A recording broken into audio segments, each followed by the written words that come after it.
Hey, welcome to Graphic Policy Television, GPTV. I'm Brett. In my hands is The Lion and the Eagle, #1 from AfterShock Comics. Written by Garth, Ennis, PJ Holden is the artist, Matt Milla is the colorist, Rob Steen is the letterer.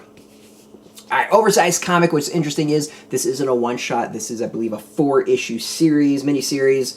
Again, Garth Ennis taking us into war. Garth Ennis and PJ Holden teaming up again.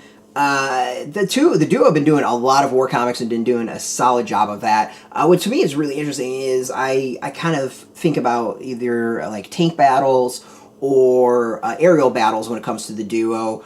This one is about a small group and through jungle battles. So this is a story about British forces in Burma during World War II, deep behind Japanese lines. And that way it's interesting. You know, it feels a little bit different than some of the stuff that Ennis and Holden have done before, which I think is pretty cool. The first issue is very much set up. Who these characters are, what their connections are, kind of what their views are, what their experiences with the war are up to this point. We get a kind of a good idea on all of that, and the story kind of jumps around time and its narrative, and at times it's a little bit confusing. I don't think it's maybe the strongest opening that I've read for these two, but it's good.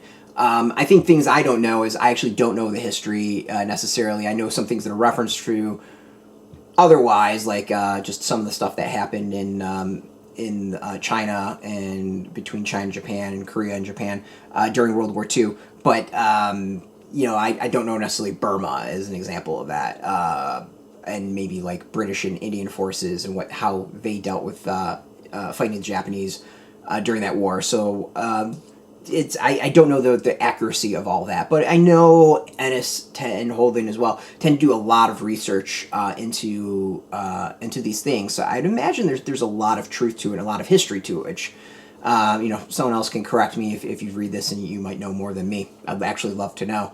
But overall, like, it's an interesting narrative. You know, definitely it takes up the time. There are some, I would say, some stuff that borderline racist, if not over the line. But it is very in character.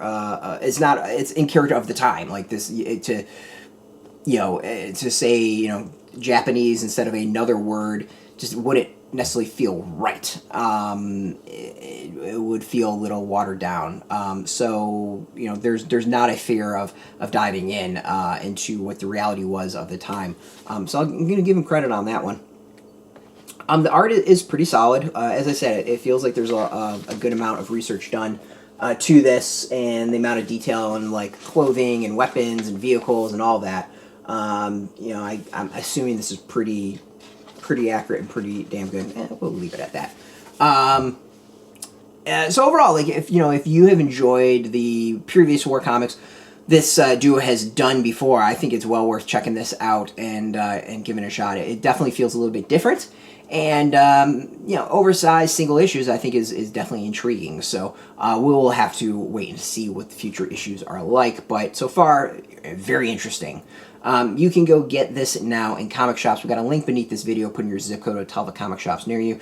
No shop, no problem. We do have some links where you can purchase your own. There'll be affiliate links, so we get a small percentage by doing that to support our site. So thank you.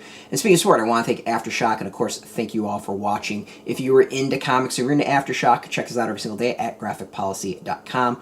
We're on Twitter, Facebook, YouTube, Tumblr, all at Graphic Policy, keeping it nice and consistent. Until next time, keep reading those comics and keep it geeky.